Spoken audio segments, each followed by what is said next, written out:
সম্মানিত দর্শক শ্রোতাবৃন্দ, আসসালামু আলাইকুম। আমি খন্দকার মোস্তাক। ১৬তম ভিডিও। আজকের আলোচনার বিষয় সালাত জান্নাতের চাবি। নবী মুহাম্মদ মৃত্যুর আগে বারবার সালাতের কথা বলেছেন। কোন সে সালাত?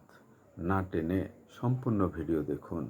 কোরআনের আলোকে সঠিক তথ্য জানুন।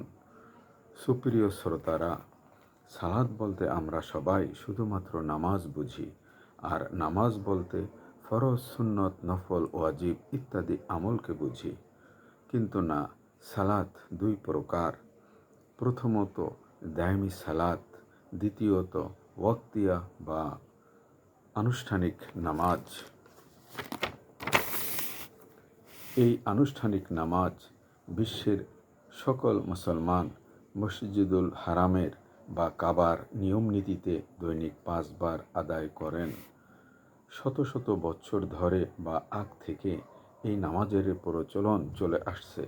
বিশ্বের কোটি কোটি মুসলমান এই আনুষ্ঠানিক নামাজে দাঁড়িয়ে সৃষ্টি জগতের স্রষ্টার কাছে নিজেকে সমর্পণ করেন এবং বিনয়ের সাথে সূরা ফাতিহা পাঠ করেন, অর্থাৎ আল্লাহর নিকট আবেদন নিবেদন প্রার্থনা করেন। প্রিয় ভাই বোনেরা, জান্নাতের আশায় আর হুরের নেশায় যারা শুধুমাত্র এই আনুষ্ঠানিক নামাজ মসজিদে গিয়ে অথবা বাসায় বসে আদায় করছেন, আর বাহিরে এসে জীবন চলার পথে সব রকমের অন্যায় কাজ করছেন, মন্দ কাজ করছেন, তারা মিথ্যা আশায় আছেন যে হাসরের ময়দানে সবার আগে নামাজের হিসাব হবে। নামাজের হিসাব সঠিকভাবে দিতে পারলেই 80%, 90% খালাস, জান্নাতের খুব কাছে চলে যাবেন। ফরজ নামাজে ঘাটতি হলে সুন্নত দিয়ে, সুন্নত নামাজে ঘাটতি হলে নফল দিয়ে পরিপূর্ণ করা হবে। এই কথাগুলি সম্পূর্ণ মিথ্যা ও বানোয়াট। এই কথাগুলি বাংলাদেশের ইসলামী পণ্ডিতদের পাঠ্য বইয়ের কথা, কোরআনের কথা নয়। যে নামাজের শিক্ষা জীবন ও কর্মে প্রতিফলিত হয় না, সেই নামাজ জান্নাতের চাবি নয়। জান্নাতের চাবি হলো দায়েমি সালাত। দায়েমি এবং সালাত দুইটি শব্দ। দায়েমি, যার বাংলা অর্থ হলো সব সময়, সর্বদা, সার্বক্ষণিক, বিরতিহীন, অবিরাম, নিয়মিত, অধিক, স্থায়ীভাবে। আর সালাতের বাংলা অর্থ হলো আল্লাহর সাথে সংযোগ, যোগাযোগ, আল্লাহর আনুগত্য, আল্লাহর আদেশ নির্দেশ পালন করা, আল্লাহর বিধিবিধান মেনে চলা, আল্লাহকে মনে রাখা, ভালো কাজ করা, দায়িত্ব কর্তব্য পালন করা, সৎকর্ম করা ইত্যাদি ইত্যাদি। মূল কথা হলো যে সালাতের অর্থাৎ যে ভালো কাজের মাধ্যমে আল্লাহর পথে সব সময় মূল কথা হলো যে সালাতের অর্থাৎ যে ভালো কাজের মাধ্যমে আল্লাহর সাথে সব সময় সার্বক্ষণিক বিরতিহীনভাবে সংযোগ স্থাপন করা হয়, যোগাযোগ করা হয়, তাহাই দায়েমি সালাত। সব সময় সর্বদা বিরতিহীনভাবে আল্লাহকে স্মরণ করা, অর্থাৎ আল্লাহর আদেশ নির্দেশ বিধিবিধান পালন করা, ভালো কাজ করা, সৎ কাজ করাই হলো দায়েমি সালাত। আল্লাহকে অধিক স্মরণে রাখা, সর্বদা স্মরণে রাখা, অবিরাম স্মরণে রাখা, বিরতিহীন স্মরণে রাখাই হলো দায়েমি সালাত।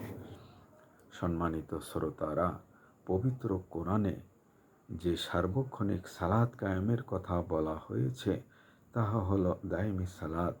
পিতা আদম থেকে শুরু করে যত নবী রসুল পৃথিবীতে এসেছেন তারা সবাই দায়েমি সালাত প্রতিষ্ঠা করেছেন। সূরা মাআরিজ আয়াত 22-23, আল্লাযীনা হুম আলা সালাতিহিম দাইমুন, অর্থাৎ তাহারাই মুসল্লি যাহারা দায়েমি মানে সব সময় নিজেদেরকে সালাতে মানে ন্যায় নীতির উপর দণ্ডায়মান রাখে। সূরা তোয়াহ আয়াত 14। নিশ্চয়ই আমি আল্লাহ, আমি ছাড়া কোনো সত্য উপাস্য নাই, অতএব আমারই আদেশ নির্দেশ পালন করো এবং আমাকে স্মরণের জন্য সালাত কায়েম করো, অর্থাৎ ভালো কাজ করো, ন্যায় নীতি প্রতিষ্ঠা করো। সূরা আনকাবুত আয়াত 45। তোমার প্রতি যে গ্রন্থ ওহী করা হয়েছে তা পাঠ করো এবং যথাযথভাবে তা মেনে চলো। নিশ্চয়ই আল্লাহর স্মরণ অশ্লীল ও মন্দ কাজ থেকে বিরত রাখে। সূরা আহজাব আয়াত 35। আল্লাহকে সবসময় বা সর্বদা স্মরণকারী পুরুষ মহিলা উভয়কেই মহাপুরস্কার অর্থাৎ জান্নাত দেয়া হবে। সম্মানিত দর্শক, দায়মি সালাতের প্রশিক্ষণকল্পে ওয়াক্তিয়া নামাজের ব্যবস্থা করা হয়েছে। দায়েমি সালাতের প্রশিক্ষণকল্পে ওয়াক্তিয়া নামাজের ব্যবস্থা করা হয়েছে। ওয়াক্তিয়া নামাজ বিরতি দিয়ে দিয়ে আদায় করা হয়, যেমন ফজর থেকে জোহর, জোহর থেকে আসর, আসর থেকে মাগরিব, ঈশা, আবার ফজর। এই যে বিরতি, এই বিরতিতে আপনি কি করবেন? অন্যায় করবেন, অবিচার করবেন, অফিস আদালতে কাজে ফাঁকি দিবেন, অবৈধ আয় করবেন, ঘুষ দুর্নীতি করবেন, মিথ্যা মামলা করবেন, মিথ্যা কথা বলবেন, মিথ্যা রায় দিবেন, অন্যের জমি দখল করবেন, অন্যের ক্ষতি করবেন, ওজনে কম দিবেন, খাদ্যে ভেজাল মিশাবেন। মোট কথা, সব রকমের অসৎ কাজ করলে আপনার কোনো আমল যথা নামাজ, রোজা, হজ, যাকাত, দান, খয়রাত, তসবিহ, তাহলিল কোনো কিছুই কবুল হবে না, কারণ আপনি সার্বক্ষণিক বিরতিহীনভাবে আল্লাহর সাথে যোগাযোগে অর্থাৎ দায়েমি সালাতে ছিলেন না। নবী মুহাম্মদ বলেছেন, অনেক নামাজ আদায়কারী বা অনেক আমলকারী আছে যারা কিয়ামতের ময়দানে নামাজ বা আমল থেকে কিছুই পাবে না, শুধুমাত্র ক্লান্তি ছাড়া। সম্মানিত দর্শক শ্রোতা, ভাই বোন, বন্ধুরা, সবসময় কোরআনের নিরবিচ্ছিন্ন অনুসরণ হল দায়েমি সালাত আদায়কারীর বৈশিষ্ট্য। যেমন একজন স্বামী হালাল পথে যেটুকু আয় করে, একজন স্ত্রী তাতেই খুশি থাকে।